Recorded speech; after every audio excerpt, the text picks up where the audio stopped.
Today's lecture is very much a continuation of the last two lectures in my previous series. Specifically, I'm thinking of the lecture on planetary universe and also the one on life in the universe. And in this previous lecture, I talked quite a bit about what it is that makes a planet hospitable and a really good place to live. Well, let's just remind ourselves of the array of planets, and indeed one dwarf planet that we don't really want to forget about. We love you, Pluto, honestly, which is over here on the right-hand side. So these images are all taken from various different NASA missions. Obviously, we have the Sun on the left, and then Mercury, and then Venus, which I'll be talking about quite a bit today, then Earth, which will not be forgotten during the course of today, then Mars, then Jupiter, the prettiest of all the planets, Saturn, Uranus, Neptune we're going to be talking about a little bit, and I'm afraid Pluto doesn't get a mention in today's lecture at least. So Venus is often regarded as Earth's twin. I don't think that's a very good analogy at all, for reasons that I'll develop during the course of the lecture. But it's certainly one of the neighbours, and we do well to look at the neighbours and compare and contrast their situation to cast perspective on our own situation. So we know for sure that Venus is closer to the Sun than we are, because just occasionally we see it to transit in front of the Sun. So we know that it lies between the Sun and ourselves. This is only a rare event, and it's not going to happen again in the lifetime of any of us sitting in this lecture theatre tonight. But let's go further away to start with, and let's think about Neptune. Neptune is the furthest planet from our Sun, and as such, it's very cold. But that's not the only thing about it that's different from planet Earth. The spin rotation on Neptune is a tad faster than on Earth. One day takes about 16 hours. So if you think we're racing through the days in September, and here I very much agree with you, then you'd find that you rattle through the days rather more quickly on Neptune. Neptune's axis of rotation, about which it's doing that spinning every 16 hours, is about 28 degrees with respect to the plane of its orbit around the Sun. And so that's fairly similar to the axial tilt here on Earth, which means that Neptune experiences seasons just like we do here on Earth. However, because the year on Neptune is so long, then each of the seasons, each of the 4 seasons on Neptune lasts for over 40 years. That will seem rather longer than the 3 months of summer that we just went through. And that's because a year on Neptune lasts about 165 Earth years. So Neptune would be very different indeed. It is way outside the habitable zone. It is just too cold, too far to receive enough heat energy from the Sun to be warm enough for creatures like us to inhabit. Although that may sound a tad gloomy, I hope I can cheer you up with some very new images taken by NASA's newest space telescope, the JWST. I don't know if you've already seen this really beautiful image taken in the direction of Neptune. It was taken back in July. I thought it was breathtaking. I still think it's breathtaking. I love the fact that even though Neptune is really quite large compared with Earth, if the Earth were the size of a walnut, then Neptune would be as big as a football. That's the kind of difference in scale that we're talking about. But in this particular image, we see Neptune against a wide field of view, and down there, there's a really beautiful spiral galaxy. It's well worth downloading this image from the NASA website just to admire the many galaxies in this beautiful wide field view. This image was taken by what's called NIRCam, the near-infrared camera. So that's the portion of the infrared energy band between the optical and the full-on serious thermal infrared waveband. It's just an absolutely spectacular image. So Neptune is dark because it's so far away from the sun, and it is cold. It is 30 times more distant from the sun than planet Earth is. Neptune is the only planet in our solar system not to be visible at all to the naked eye. Interestingly, Neptune was the very first planet to be predicted on the basis of mathematics because of deductions about the behavior of orbits nearby to Neptune. It became clear that something else was going on, hence its discovery. It was discovered in 1846. And it was only 11 years ago that Neptune completed an entire year, a Neptune year, since someone on Earth had discovered it. Not only is it too dark and too cold for life to survive, but the atmosphere just doesn't work for human lungs. It's largely composed of hydrogen and helium, very light elements indeed. The weather is pretty dreadful as well. Winds whip around. There's also quite a bit of methane in Neptune's atmosphere, and some of the winds in the top of the atmosphere move across the planet at speeds of about 2,000 kilometers per hour. That's about 1,200 miles per hour. Whichever units you prefer, it's still really fast and really inhospitable. It is utterly hostile to life. Yet it is a thing of beauty. So here is just a zoom in of Neptune, and this new image from the JWST showing in very sharp detail the beautiful rings, which were discovered by a previous NASA mission, Mariner 2, in the late 1980s. Here are some of the moons around Neptune, with Triton showing just up there, and here is a beautiful zoom in. It's a little saturated out on the screen here, but in fact there are some bright patches in the southern hemisphere of Neptune, that's in the bottom half of the main disk, and these correspond to high altitude methane ice clouds. For the first time, the JWST was able to image some of the meteorological conditions on Neptune. And so it's extremely helpful for atmospheric physicists to be able to study the atmosphere of planet Neptune in this detail. So this is the kind of amazing image that you can get from a $10 billion space telescope. I'm now going to show you an image taken with my phone outside of my kitchen door during lockdown of another planet in the solar system. That's Venus right at the top and our moon right at the bottom. This is literally handheld with my phone outside of our kitchen door. The clarity of the sky was something that seemed to characterize the first few weeks of that first lockdown, which is when I took this photograph. Venus is often known as the evening star or the morning star because of that business I talked about earlier, that it's really close in. It's on a really relatively smaller orbit closer to the sun. So it's never very far from the sun.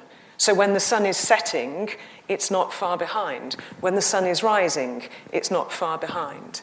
Whether we see it as the morning star or the evening star depends very much on what part of the Venus year we are in.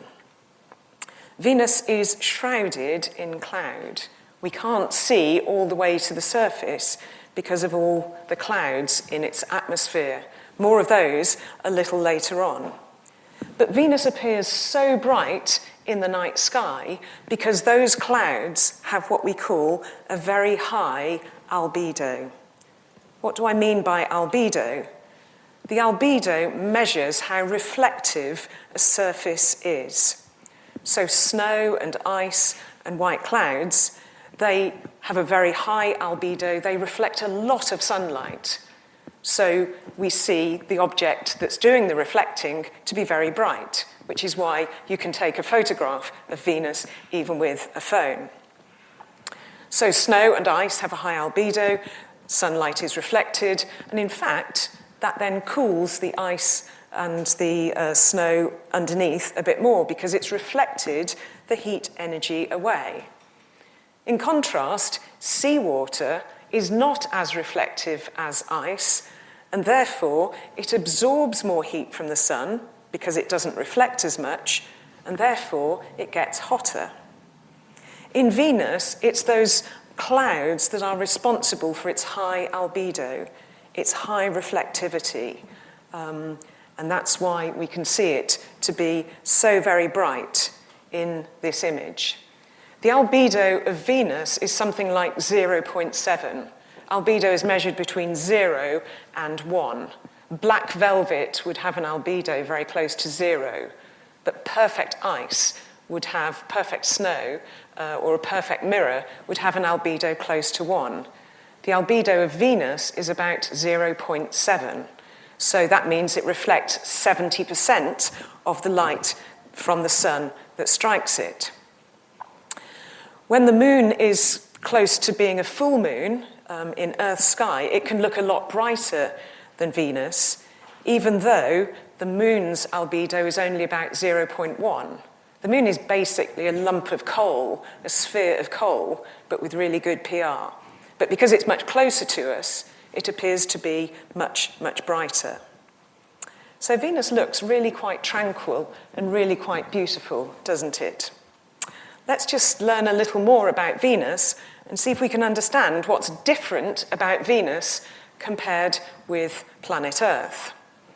One thing to note first of all is that Venus takes a really long time to spin, a really long time to rotate. So one day on Venus takes, forget the 16 hours of Neptune, one day on Venus takes 243 Earth days. The other interesting thing about Venus is it rotates in the opposite direction compared with Earth. So on Venus, the sun rises in the west and it sets in the east, the opposite to Earth, and indeed opposite to all the other planets in the solar system. But because the day on Venus is so long, the sun rises really slowly and it sets really slowly.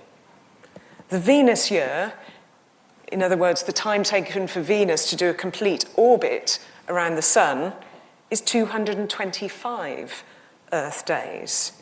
So a day on Venus lasts longer than a year on Venus. So I put it to you, it's a really good thing that there is no life on Venus because birthdays would be so very confusing and poorly defined. But why doesn't life exist on Venus? And why is Venus said to be hostile to life? Well, it's the atmosphere. The atmosphere on Venus is mostly CO2. It's mostly carbon dioxide. Here on Earth, we have approximately 80% of our atmosphere is nitrogen, N2, which is a very neutral sort of gas. And then 20% approximately, I'm rounding this up, is oxygen, O2. And that's what human lungs need in order to breathe. But the atmosphere on Venus is about 96% carbon dioxide. Is this unusual in planets? Well, let's ask that question. What's the best way of finding out what the constituents of other planets are? Well, when you've discovered them, and I described in my last but one lecture, the one on planetary universes, at the end of that lecture, I said that 5,035 planets outside of our solar system had been discovered. But that's now been updated. We now know about 5,157 exoplanets, planets outside of our solar system. Many of these planets, including the one that I'm about to talk about, were discovered by a project called SuperWASP. WASP stands for the Wide Angle Search for Planets. And I was able to visit this in South Africa a few years ago. It's a very simple project, but brilliantly executed. It comprises a bunch of cameras and a bunch of expensive Canon lenses, or expensive by the standards of photographers, but it's a relatively cheap way of building a telescope to have a set of Canon lenses operating there together. And this is one of a number of projects that's been responsible for the discovery of that 5,157 planets. One of them in particular is known as WASP 39b, and that's a planet that was discovered just over 10 years ago, which people had been looking at to try and identify what the constituents of its atmosphere might be. So there was a space telescope put up some years ago, again by NASA. This particular space telescope is called Spitzer, after Lyman Spitzer. And this is an infrared space telescope, and it was a very, very successful mission. And it can take spectra, a bit like the ones that I described in my lecture a couple of years ago now on cosmic vision, unraveling rainbows, where I talked about spectroscopy and spectra as being rainbows, split up light from stars. And this Spitzer satellite can sort of take spectra a bit like the rainbows that I described in that lecture. By a rainbow or a spectrum, I mean that as a function of colour or wavelength, we've got differences in intensity that tell us about different constituents in the atmosphere of whatever planet we're looking at or the star that we're looking at. So don't judge, this is not a great spectrum that I'm showing you here, but you can see at different wavelengths in the infrared band, there's some evidence from the Spitzer satellite for slight differences in as a function of wavelength or as a function of colour. So on the basis of these hints, WASP 39b was then a really good target to look at with the wonderful JWST, which I'm sure many of you remember. We had the exciting launch of this on Christmas morning, late on Christmas morning, in the Christmas just gone. It was just before lunchtime here in Europe. This was the triumphant success of a lot of hard work by engineers and scientists in NASA, in ESA, and in the CSA, the Canadian Space Agency, and the European Space Agency, as well as the North American Space Agency, irrespectively. It was launched from an Ariane 5 rocket from the Guyana Space Center in South America. And it was a fantastically successful launch, and the deployment, the commissioning and the deployment of that telescope has been every bit as successful as the first launch. That's why we got that amazing image of Neptune and its rings that I showed you at the start of this lecture. It is an absolute triumph of the expertise and the painstaking hard work of international cooperation by engineers especially, and of scientists. It's gone beautifully according to plan, every step of the way since launch. So if we now look at the spectrum, the previous spectrum prior to the launch of the JWST, which is this one from the Spitzer satellite, and what the JWST brings, that's the spectrum in these blue dots. And I'm very grateful to my former graduate student, David Grant, for preparing this spectrum in such a clear way. That big spike in blue dots there tells you about the presence of CO2 at a wavelength of about 4.4 microns, 4.4 millionths of a meter. So CO2 in planetary atmospheres is a thing. Practically the first exoplanet to be looked at showed CO2. We had a slight hint that that was the case from a pre-existing spectrum, but we now know for sure, very clearly, that there is CO2. This spectrum is actually representing CO2 in absorption. It doesn't matter too much about those details, but it's there. It's in the atmosphere. of that exoplanet, WASP 39b.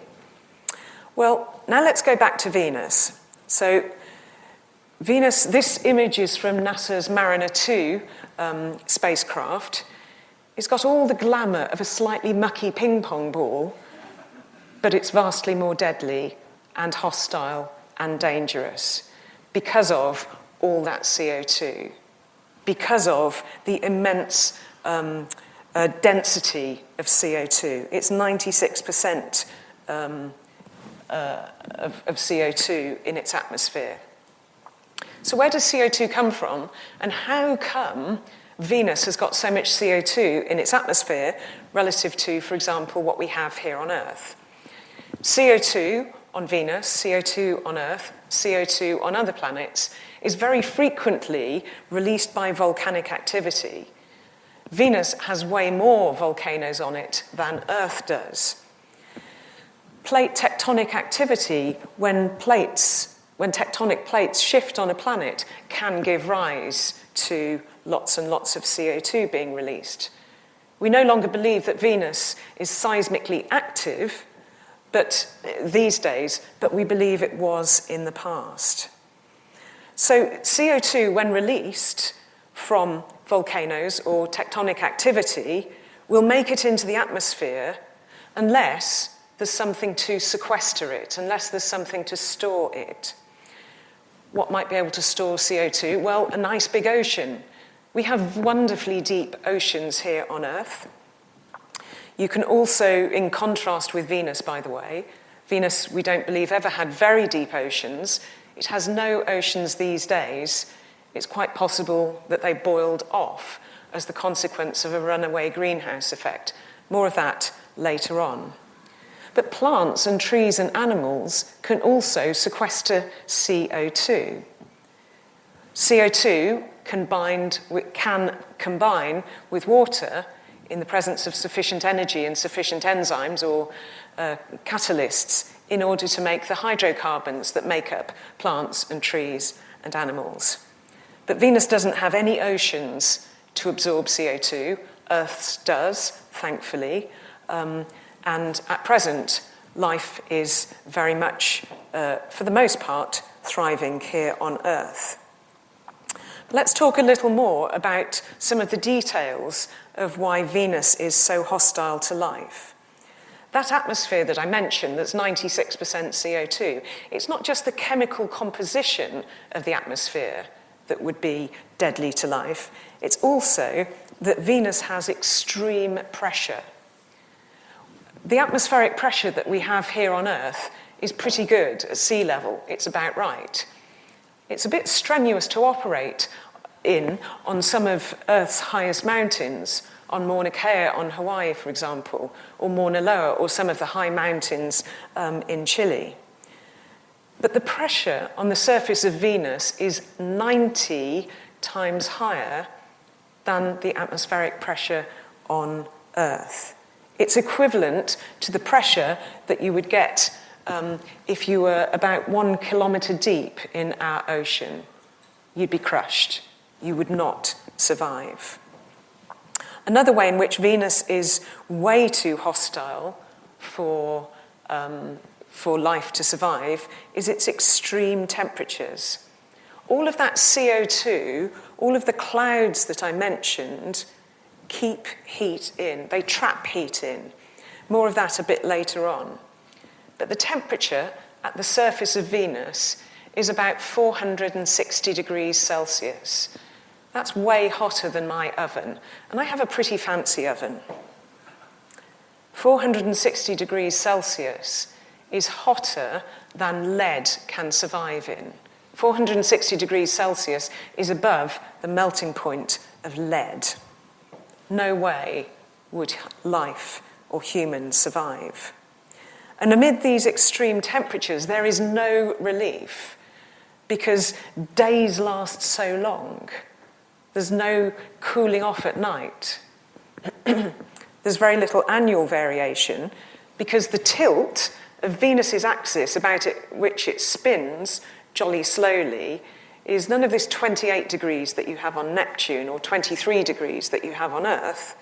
it's 3 degrees. So you don't even get seasons and a cool winter season in which to cool off. It's been suggested that the Venus atmosphere has been so hot in the past that hydrogen cannot remain in its atmosphere. And the reason for this is that we know the ratio of H2O, gaseous water, and D2O, which is like water, but where instead of hydrogen, you've got what's called heavy hydrogen, deuterium, which is chemically the same as hydrogen, but much more massive. And while you have something like 100 times the D2O to H2O ratio on Venus compared with what you have on planet Earth, even though we think Venus and Earth formed out of the same bit of gas cloud that gave rise to our solar system, we think that because the atmosphere of Venus was so hot, the hydrogen was able to escape in a phenomenon known in planetary atmospheres as Jeans escape. So Venus, I hope I've convinced you, is absolutely deadly to humans and absolutely deadly to everything else. Let's now start to make some comparisons with planet Earth. How much CO2 is in Earth's atmosphere?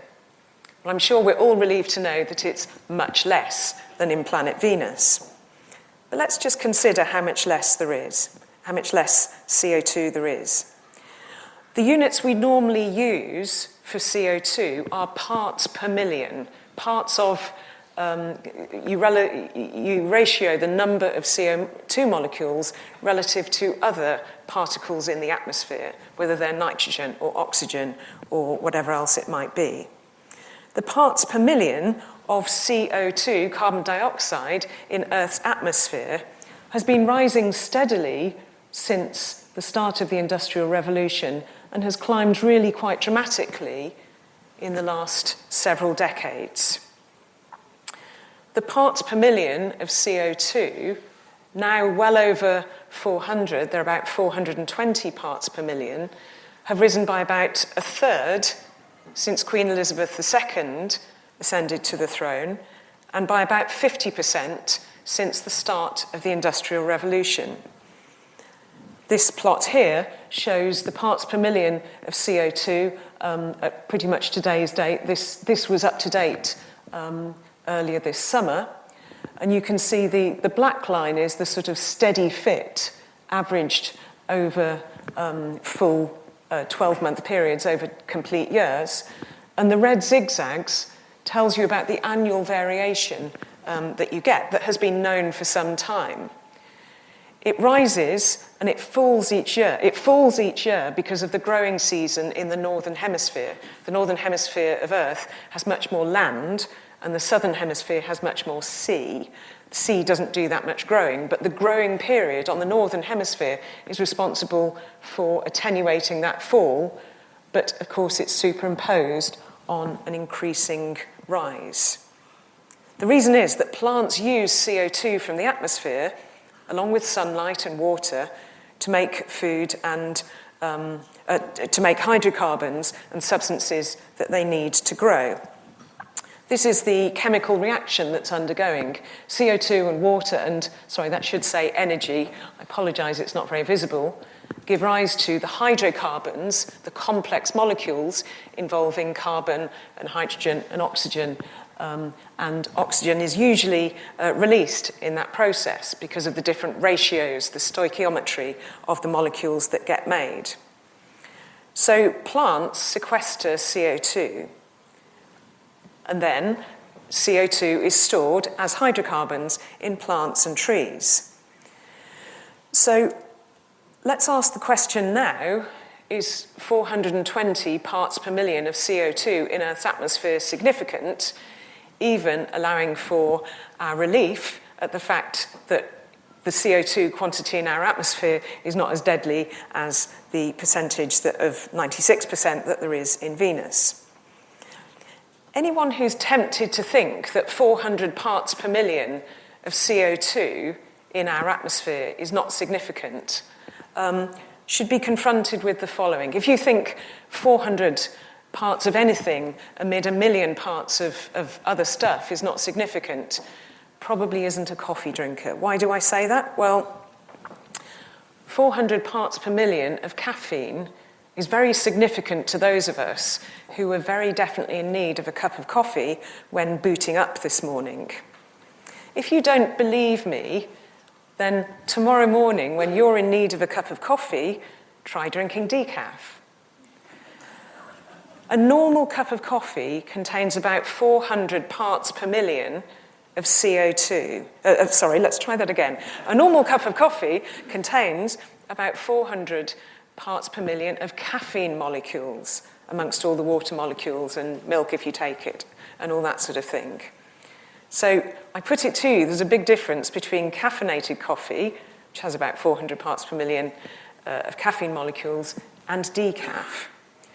I should, of course, acknowledge that this is a culturally dependent statement because Italian coffee has a much higher concentration of caffeine molecules, and in certain places in the US, coffee contains rather less caffeine. So I want to think now about whether, if we've got a tiny amount of CO2 in the atmosphere on planet Earth, can it be significant? Can it give rise to feedback processes which thereby alter, or have the potential to alter, the nature of the atmosphere on planet Earth? I want to talk about two distinctive phenomena, two distinctive feedback processes, which are well known in, for example, system engineering. The first of these is something we call positive feedback. Now, you might be tempted to think that positive feedback is a good thing. I'd like to pour cold water on that straight away. Positive feedback is not a good thing because it reinforces the thing that you'd rather have less of. Let me give you an example from everyday life. Supposing you can't sleep because you're anxious about something, and then you become anxious about the fact you're not sleeping, and so you become more awake, and you can't sleep, and that increases the anxiety levels. I'm sure many of us have been there. That's positive feedback, where you reinforce a vicious cycle. The same thing happens in the context of atmospheric physics. If something is causing the planet to warm up a bit, then you are at risk of melting the polar ice caps. Remember I said earlier that ice has a really high albedo. It reflects a lot of sunlight back into space. If you lose that and it becomes seawater, there's a load of bad stuff that happens because the sea levels increase, and that encroaches on the land where humans are living, particularly in very low-lying places like Bangladesh. But in addition, Earth's albedo goes down. Less sunlight is reflected, and so the planet heats up. That happens because less solar energy, less sunlight is reflected. And so the globe warms. And so more ice on the ice caps can melt. This is called positive feedback because it reinforces the bad thing you really don't want to be happening. Is positive feedback a good thing? It's really not. And it's a process that is very much at play in all sorts of different ways in Earth's atmosphere, in all planetary atmospheres. Almost certainly, if there ever were oceans in Venus, this kind of spiral led to the deadly situation, the hellish situation that we now have on Venus. So that's positive feedback, and we need to remember positive feedback is really bad. So anything that promotes the heating of Earth's atmosphere risks pushing you into this vicious cycle. Too much CO2 could contribute to that. More of that later. Now let's think about negative feedback. Is negative feedback a good thing? Normally negative things are things we want to avoid. Is negative feedback a good thing? It really is. Negative feedback is about regulating. So a simple example of this is the thermostat in a room. When a room gets cool, if you've got a working thermostat, the thermostat will then turn the heating on. So the room will warm up. Then when it gets to the temperature it's been set to, the heating will turn off. So gradually the room will start to cool again. And then after a while, the thermostat will turn the heating on for a bit, the room will get hot, and then after a while the thermostat will turn off and the room will cool again. That's negative feedback when you regulate the important property, in this case temperature. Unfortunately, there's no thermostat that we know of in planetary atmospheres. Positive and negative feedback, positive feedback processes and negative feedback processes are a thing in biology, in system engineering, in chemistry, in economics. Let's stay focused on Earth's atmosphere, shall we?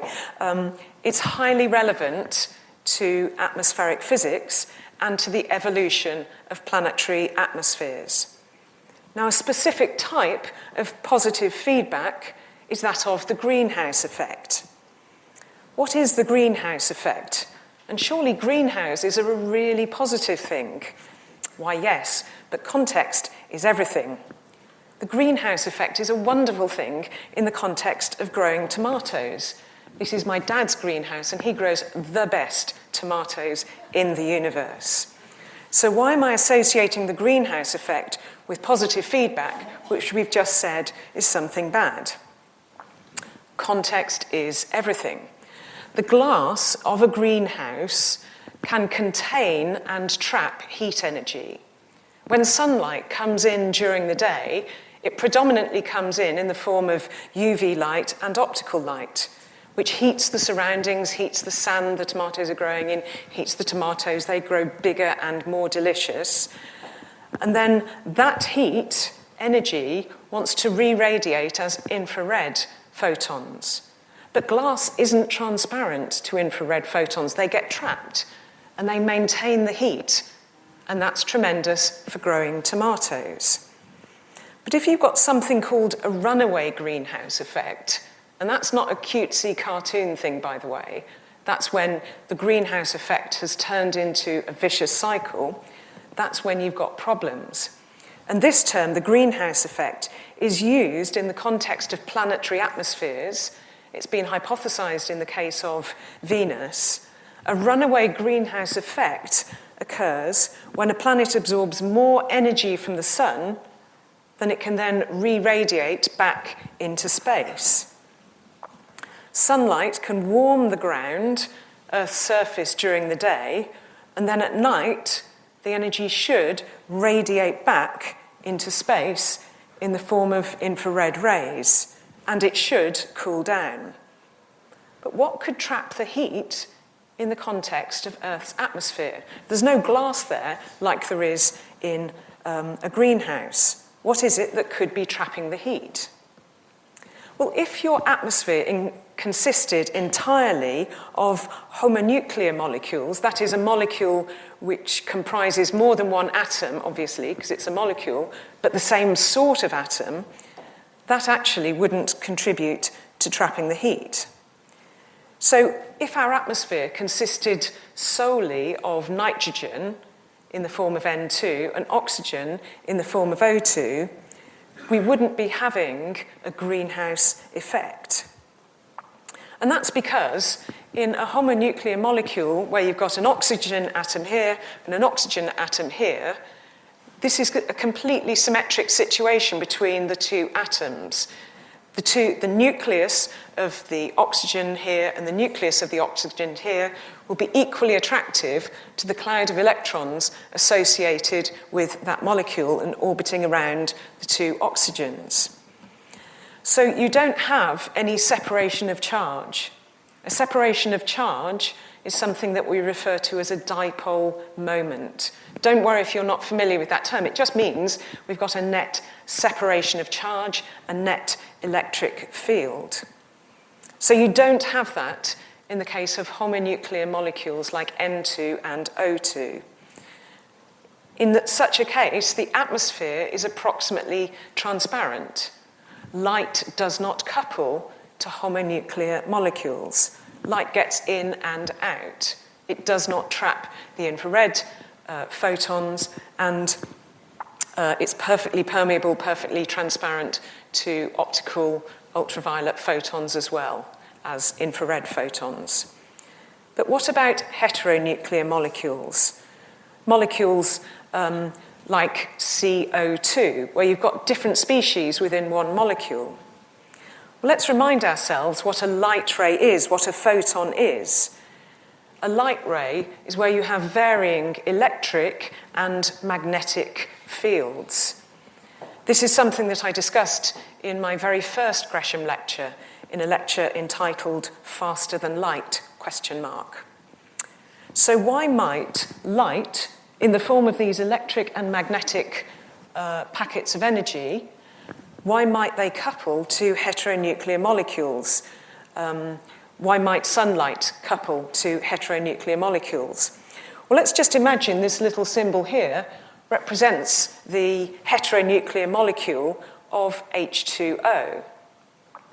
The charge on the nucleus of the different atoms in this particular molecule is going to be different for the different types of nucleus. The hydrogen nucleus only contains one proton. It has a positive charge of +1, whereas the oxygen nucleus has a charge of +8 because it's got 8 protons. So the electrons associated originally with the oxygen and the hydrogen, while they're going to be whizzing around within that molecule, they're going to be preferentially more drawn to the more positively charged oxygen.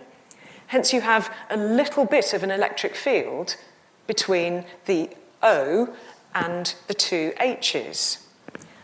Entirely similarly with CO2. The carbon nucleus has a positive charge of +6, and the oxygen charges are +8 on the nuclei, I mean. So the electrons are going to be preferentially drawn towards the more positive charge. So there's going to be a slight dipole moment, because there's a separation of charge, there's going to be a slight electric field, and that's why light rays, photons, those waves of electric field and magnetic field can couple to them and impart energy to those molecules so that you can then store energy within the bonds between the C and the O and the H and the O. This is another reason why we can't even see the surface of Venus. It's because it's full of CO2, and light is not transparent in situations where it couples to the molecules, which is all the time if you've got heteronuclear molecules. As I said, the atmosphere of Venus is 96% CO2, and that's why we can't see the surface of Venus from Earth. The only way we can see the surface is if we actually land an explorer on the surface of Venus, which has been done sometimes in the past, which is how we know about its chemical constituents, its pressure, and its temperature. So Venus's atmosphere is not transparent to light because that light is absorbed by the CO2 and imparts energy to the CO2, heating it up, contributing to that vicious cycle that I mentioned. Incidentally, the converse of this is why we can easily see the surface of the moon. It doesn't have an atmosphere at all. No heteronuclear molecules, no homonuclear molecules. We can always see the surface of the moon as long as there are no clouds of H2O, which is water droplets in the case of Earth. So what I've been describing, the greenhouse effect, has its origins in ideas first put forward by the French physicist and mathematician Fourier. Fourier figured out the relevant physics of atmospheres that we now know in terms of this positive feedback effect called the greenhouse effect. Fourier is a really good guy. Not only did he figure out that important part of atmospheric physics and other important aspects of thermodynamics, he also developed the mathematical tools which are widely used today in CT scans and MRI scans, and indeed for important parts of astronomy, such as interferometry, which means that we get beautiful images of the radio sky, as I described in my lecture a year and a half ago, cosmic vision, watching the radio. So this is Fourier's original paper, where he takes the reader through all the different key bits of relevant physics. The greenhouse effect does appear to be manifesting itself in the atmosphere of planet Earth and causing global warming and a changing climate whose behaviour gives rise to more and more extreme events. This is how the temperatures have changed in the last 150 or so years. This is data supplied by NASA. Same people who did so much to explore space and make careful measurements of space, and the brilliant engineers who devised this measuring equipment, who devised the actuators that work so brilliantly on the JWST today. These measurements of the global temperatures are not by cranks or people who are out to mislead, but the same skilled and expert engineers and scientists who can launch wonderful telescopes at the same time. There's no doubt that the temperature on this planet is increasing. But could it be that the reason why the temperature on Earth is increasing is just the sun's fault? I mean, perish the thought that it's our fault. Could it be that an active sun is more responsible for our warming climate?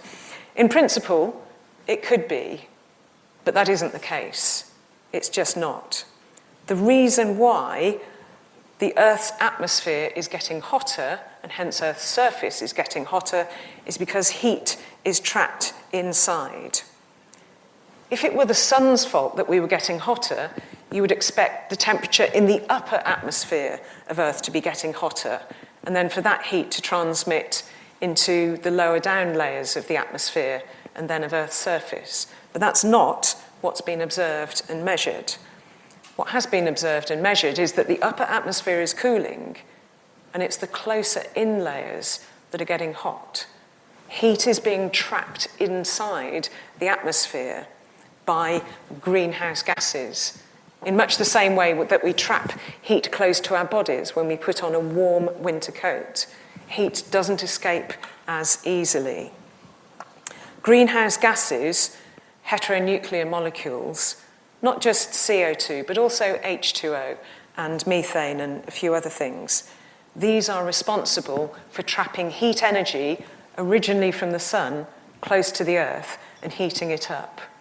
And even though the levels are only the same as the relative number of caffeine molecules that you have in a cup of coffee, it's enough to contribute to that positive feedback effect. Terribly sorry if I'm coming across as a bit gloomy, but I would like to quote Carl Sagan, who pointed out, "It is far better to grasp the universe as it really is than to persist in delusion, however satisfying and reassuring." This is Carl Sagan, for those who don't know, is the late American astronomer and cosmologist and writer. I wonder what future generations will say of us, perhaps by the time King George VII is on the throne. I think they might very reasonably ask the question, what on earth did you think you were doing, using up fossil fuels, hydrocarbons buried in the ground, to heat up buildings?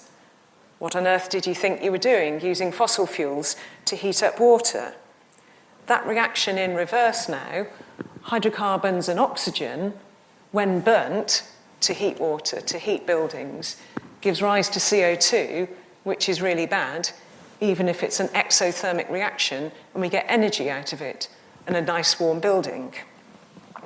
The problem is the following, that hydrocarbons such as coal and oil are the buried products of solar energy, photosynthesis and geological pressure that formed over a few 100 million years.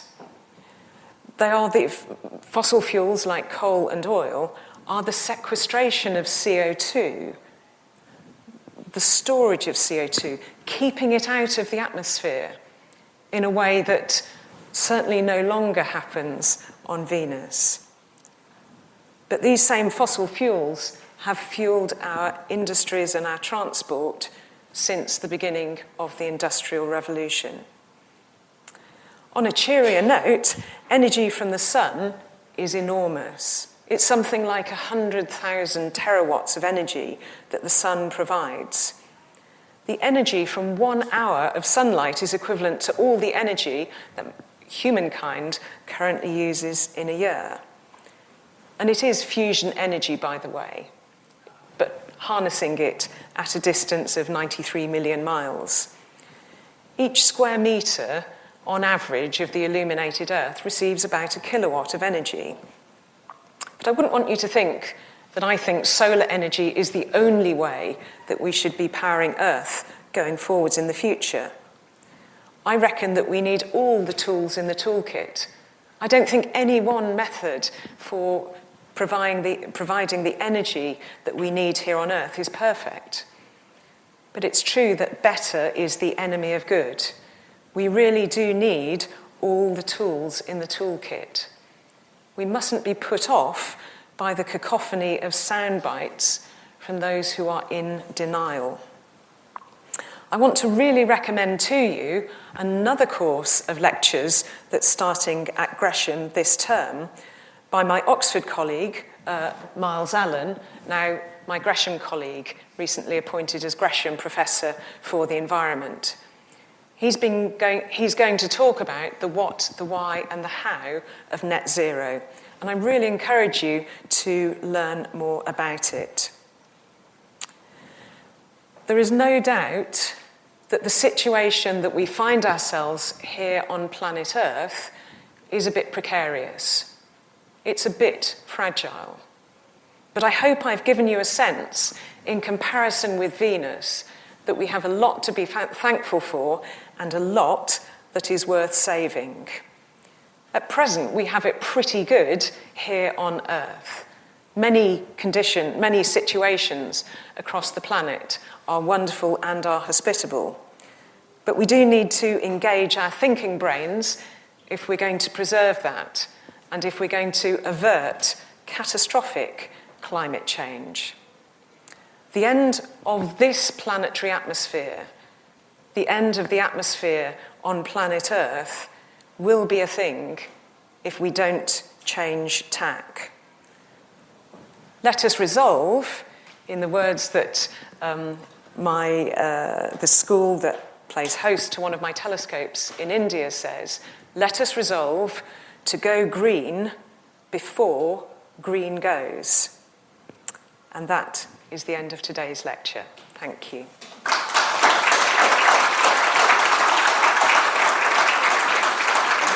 Whatever happened about the reports 2 years ago of finding phosphine on Venus? Is that a possible sign of life? Thank you very much for that question. So the measurements of phosphine, which is quite an interesting molecule, a little more complex than the ones I've been talking about this evening. There were reports by very reputable scientists, by the way, that this had been discovered in the atmosphere of Venus. Now, this was a startling result because the levels at which it was detected, or at least the levels at which it was reported, were so high that you could only have explained it from a biological origin. In other words, if the detection turned out to be for real, it would have been a very clear indication that life had once been present on Venus. But it's fair to say, as is often the case in science, that although there's reasonably good evidence for a detection of phosphine, it doesn't seem to be borne out that it's at the same high levels of the original report. So phosphine does seem to be present in Venus, but at present, the concordance of opinion seems to be that it's at the level that you could explain by non-biological processes relating to, for example, original volcanic activity or something like that. So we're nowhere near being able to say that Venus ever played host to life, I don't think. The ground level pressure of Venus is 90 times that of Earth's. That is hostile to humans, but you said all life forms. Some life forms thrive near thermal vents in the deep ocean. So is it possible that they could exist? I think it probably is, and I think I should have been a little bit more discriminating. When I said that to all life, I was thinking of puppies and kittens and things like that. I think everyone would agree that the surface pressure on Venus would be completely hostile to that sort of multicellular life. But to the kind of things that do survive in these very extreme environments in the oceans, for sure, in principle, that could survive on the surface of Venus. And that's why, if the very high levels of the phosphine detection were to be borne out, and they don't seem to be at present, but it would be a bit of an indicator that there was that kind of life form. You showed an interesting plot of the increase in temperature with the annual variations due to vegetation. One of the things the popular press is always on about in terms of global warming is planting more forests. But from your graph, the effect seems to be rather small and cyclic. So is there any true reason why it would be beneficial to plant more forests? I think it would be a really good idea to plant more forests and more plants and so on and so forth.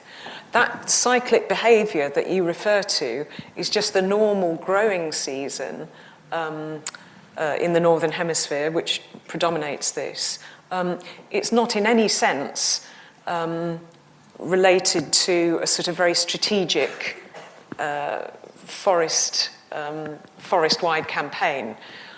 I think there aren't downsides to doing that, except in very arid places where there wouldn't be enough water for these things to grow. I think it would be a very worthwhile thing to do. I don't think it would be sufficient. I think we need to stop putting more CO2 into our atmosphere, as well as what you suggest. We need all the tools in the toolkit. There's no single silver bullet solution, sadly. My question is, the heat which you're talking about, the energy which is enabling all the planets to survive, have a time limit because of the sun, which will use up its energy.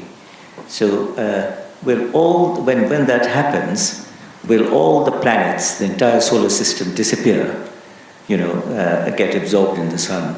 The other question which was connected to that is that, the international situation being so bad, suppose, for instance, that there was nuclear bombs all over the place, would that cause global warming, among other things? So to take your second question first, I think there would be so many bad things if the international situation were to lead to nuclear attack in some in certain locations. Would it lead to a nuclear winter? It's really not clear. It depends on the specificity of the attack. To go back to your first question, the expiry of the sun and the implications for the planets across the solar system, that is entirely the subject of my next Gresham lecture in November. And with that, that is all the time we've got for questions. Thank you, everybody, and thank you again, Katherine.